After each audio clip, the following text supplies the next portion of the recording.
तो good morning student, 9th class का economics का तीसरा वीडियो है।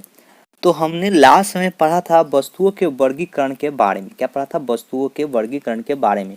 तो कहता है, आप गौर से देखेंगे यहाँ पे तो लिखा है कि कहता उत्पादक वस्तु उन वस्तु कहता उत्पादक वस्तुएं उन वस्तुओं को कहते हैं जिनका अधिक उत्पादन अथवा आय प्राप्त करने के लिए प्रयोग किया जाता है। तो आप लिख सकते हैं कि उत्पादन क्या है? उत्पादन उन वस्तुओं को कहते हैं जिनका उत्पादन अधिक आय प्राप्त करने के लिए किया जाता है। इनमें मुख्यतः दो बातें होती है। उत्पादक वस्तुएं भी क्या होती है? टिकाऊ होती है एवं गैर टिकाऊ होती है। देखिए, कच्चा माल, खाद, बीज इत्यादि क्या है? गैर टिकाऊ वस्तुएं। क्यों है ऐसा? क्योंकि यह सही वस्तुएं केवल एक बार उपयोग करने के बाद ही क्या होती है? समाप्त हो जाती है। मतलब और दूसरी जो बात है, मशीन है, उपकरण है, यह सभी क्या है? टिकाऊ वस्तुएं हैं जिनके हम लोग बार बार प्रयोग करने के बाद भी क्या होता है? इनका यह मुख्य रूप से कभी भी खराब नहीं होते, मतलब लंबा दिन चलते हैं। अगला जो आपको कहता है,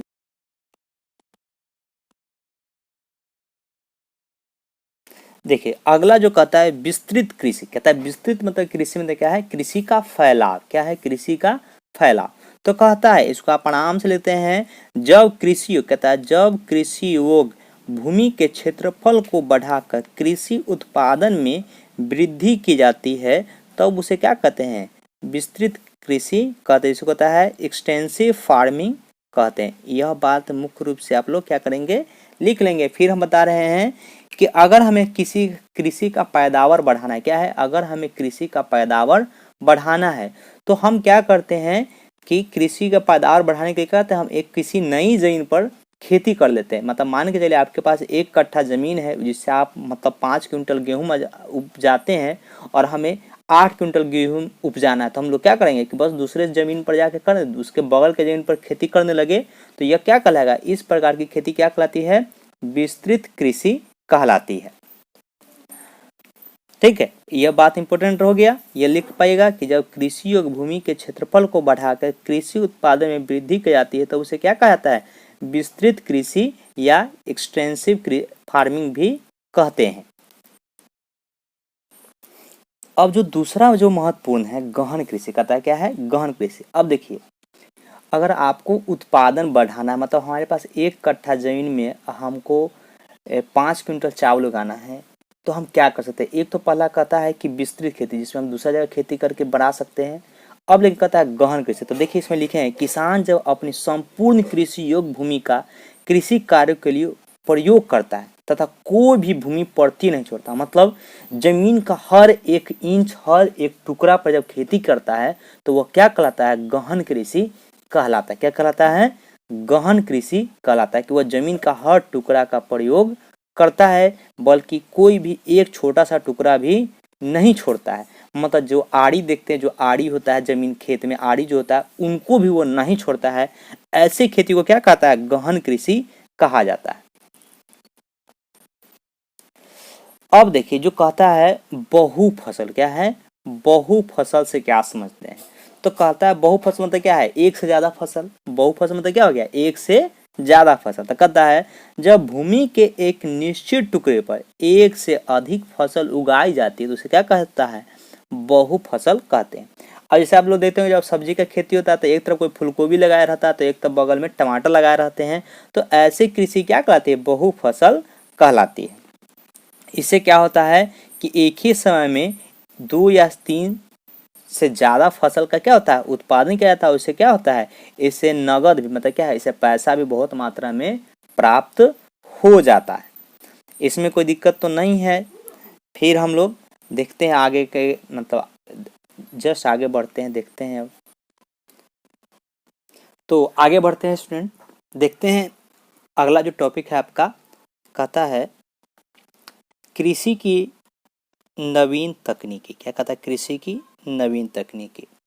तो देखिए पहला ही कहा है, गहन कृषि के अंतर्गत कृषि उत्पादन को बढ़ाने का एक तरीका बहु फसल कृषि थी। मतलब क्या है? गहन कृषि के अतिरिक्त मतलब कृषि उत्पादन को बढ़ाने के लिए एक जो तरीका था वह क्या था, बहु फसल कृषि थी कि हम एक समय में 2-3 किस्म का पेड़ पौधा मतलब किस्म का फसल उगा सकते थे। दूसरा जो तरीका है कृषि की नवीन नवीन या आधुनिक पद्धति का प्रयोग। अब जो इम्पोर्टेंट बात है कहने का अर्थात है भारत में हरित क्रांति क्या है, भारत में आपकी हरित क्रांति की शुरुआत। तो कहता है हमारे देश में, यह सभी आदमी नोट कर लेंगे एकदम अच्छे से, भारत में हरित क्रांति की शुरुआत कब हुई थी, 1966 से 67 के बीच हुई थी। जिसमें क्या किया गया था, इसे अधिक उपज देने वाले कार्यक्रम क्या है, HYVP क्या है, HYVP का फुल फॉर्म होता है हाई यील्ड वेराइटी प्रोग्राम। मतलब क्या है कि यह संकर बीजों का प्रयोग पहली बार किया गया था। क्या कहाँ पे, कृषि के उत्पादन में, फसल के उत्पादन में पहली बार क्या है अधिक उपज देने वाले बीजों का इस्तेमाल किया गया था। इसमें क्या किया गया था, इसमें परंपरागत बीजों का क्या है, इसमें परंपरागत बीजों का उपयोग न कर बल्कि क्या है अधिक उपज देने वाले बीजों का उपयोग किया गया था। अब देखिए इसमें क्या बात है, कहता है इसमें कहता है पहले क्या थी, जब पहले की कृषि होती थी तो उस समय सिंचाई की व्यवस्था नहीं थी, लोग वर्षा पे ही निर्भर हुआ करते थे, रसायन नहीं था, लोग क्या कर रहे थे कि कुछ भी गोबर तोबर का यूज करके क्या है कि खाद के रूप में प्रयोग करते थे। लेकिन नई तकनीकी के आने पर क्या किया गया था कि उर्वरक क्या है, उर्वरक का, रसायनों का, सिंचाई की संपूर्ण व्यवस्था की गई थी। अब देखने योग्य बात क्या है, देखिएगा कहता है भारत में कृषि की नवीन पद्धति 1960 के दशक के अंतिम वर्षों में अपनाई गई थी। मतलब क्या 1966 के दशक में अंतिम वर्षों में अपनाई गई थी, जिसे क्या कहा गया था, हरित क्रांति कहा गया था। क्या कहा गया था, हरित क्रांति की संज्ञा दी गई थी। यह मुख्यतः दो फसल पे क्या, यह मुख्यतः दो फसल क्या पे है, धान और गेहूं की फसल पे ही जोर दिया गया था। इसमें क्या किया गया था, अधिक उपज देने वाले किस्म, अधिक उपज देने वाले किस्म जो क्या था हाई यील्ड वेराइटी, इसका क्या है HYV बीजों का पहली बार प्रयोग किया गया था। यह मुख्य रूप से कहाँ था, पंजाब और हरियाणा में। क्या है, हरित क्रांति की शुरुआत भारत में कहाँ से हुई थी, तब पंजाब और हरियाणा में की गई थी। इसके तहत क्या क्या किया गया था, तो इसके तहत याद रहे पॉइंट 1 दे के लिखना है, इसके तहत सिंचाई की व्यवस्था की गई, उर्वरक की व्यवस्था की गई, कीटनाशक का प्रयोग किया गया, नए नए औजार एवं मशीनों का प्रयोग किया गया, जिसके तहत क्या हुआ था कि भारत खाद्यान्न के मामले में आत्मनिर्भर हुआ था। क्या चीज के मामले में आत्मनिर्भर हुआ था, तो खाद्यान्न के मामले में वह आत्मनिर्भर हुआ था। अब देखिए उसी प्रकार कह रहा है, देखिए इसमें कहता है इन बीजों के प्रयोग से कृषि की उपज में बहुत तेजी से वृद्धि हुई। कहता है पारंपरिक बीजों की अपेक्षा नई उन्नत किस्म के बीजों से प्रति हेक्टेयर उत्पादन में दुगनी या उससे अधिक वृद्धि संभव हुई। अर्थात कहता है परिणामतः अब उसी भूखंड में पहले से की तुलना अधिक अनाजों का उत्पादन होने लगा। किस कारण होने लगा था, क्योंकि हम लोग क्या करते थे, संकर बीज का प्रयोग कर रहे थे। मतलब अधिक उपज देने वाले बीजों का हम लोग क्या कर रहे थे, प्रयोग कर रहे थे। साथ ही साथ क्या हो रहा था कि हमें क्या हो रहा था कि सिंचाई की समुचित व्यवस्था हो रही थी। सिंचाई की व्यवस्था तो हो ही रही थी,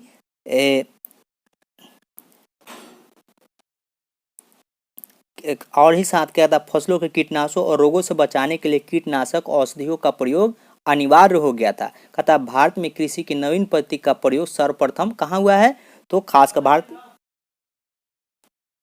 भारत में खासकर कहाँ हो रहा था, तो पंजाब हरियाणा में मुख्य रूप से किया गया था। अब इन बातों से प्रतीत हो गया है कि कहाँ पे इस्तेमाल किया जा रहा था, पंजाब हरियाणा उत्तर प्रदेश में किया जा गया था। इसमें क्या था, पहले बताया जो 4-5 पॉइंट है, देखिए जिसे कहता है कीटनाशक था, औषधि का प्रयोग किया था, किसान ट्रैक्टर थ्रेसर, मतलब अनेक प्रकार के उपकरण का इस्तेमाल कर क्या कर रहे थे, अपने कृषि उत्पादन में बढ़ावा कर रहे थे। इन्हीं सभी को क्या कहा गया था, हरित क्रांति की गई थी। मुख्य बात इसमें क्या है कि हरित क्रांति की शुरुआत कब की गई है, तो हरित क्रांति की शुरुआत 1966 से 67 के बीच की गई थी। यह मुख्य रूप से दो फसल कौन था, धान और गेहूं, क्या है धान और गेहूं के लिए पे किया गया था। किस राज्य में शुरुआत हुआ था? तो पंजाब और हरियाणा में। इसके साथ क्या किया गया था? तो अधिक उपज देने वाले बीज, कीटनाशक, रसायन, उर्वरक और मशीनों का प्रयोग किया गया था और खासकर सिंचाई की सुविधा भी क्या की गई थी? प्रदान की गई थी। इससे क्या हुआ था कि भारत के खाद्यान्न के मामले में, खासकर धान और गेहूं के मामले में क्या हुआ था? आत्मनिर्भर हुआ था। इसी को क्या कहते हैं? हरित क्रांति कहते हैं। जितना हम बात बोले हैं इसको आराम से एकदम धीरे धीरे नोट कर लेंगे। आपका टॉपिक है भूमि की उत्पादकता। मतलब देखिए, जिस जगह का भूमि अधिक उपजाऊ होगा, किसका? जिस जगह का भूमि अधिक उपजाऊ होगा वहाँ पे क्या होगा? वहाँ पे फसल अच्छा ही होगा। क्या होगा? अच्छा ही होगा। एक और चीज़ है, अगर हम भूमि पे लगातार खेती करते रहे, क्या करें? लगातार खेती करते रहें, तो यह आप भी जानते हैं कि उस जमीन की उर्वरक क्षमता है, मतलब क्या है? उत्पादन करने की क्षमता है, वो क्या हो जाएगी? कम जाएगी। इसीलिए क्या किया जाना चाहिए कि हमें भूमि की क्या है? बार बार उसकी मिट्टी की जांच कराते रहनी चाहिए कि उसमें क्या है? उत्पादक क्षमता कितनी है, और हमें कम से कम रसायनों का प्रयोग किया जाना चाहिए। क्योंकि हरित क्रांति क्या है? हरित क्रांति का कुछ दोष भी देखने को मिला था। जैसे पंजाब और हरियाणा अत्यधिक सिंचाई के कारण क्या हो गया था? वहाँ पे जलाक्रांता की समस्या उत्पन्न हुई थी। अब जलाक्रांता क्या है? कहता है कि अगर किसी भूमि को बहुत दिनों तक उसमें जल की मात्रा रहेगी तो वह जमीन क्या हो जाएगा? नमकीन हो जाएगा, उसमें लवणता की मात्रा बढ़ जाएगी, जिस कारण वो जमीन क्या हो सकता है? अपनी उर्वरक क्षमता खो सकता है। क्या कर सकता है?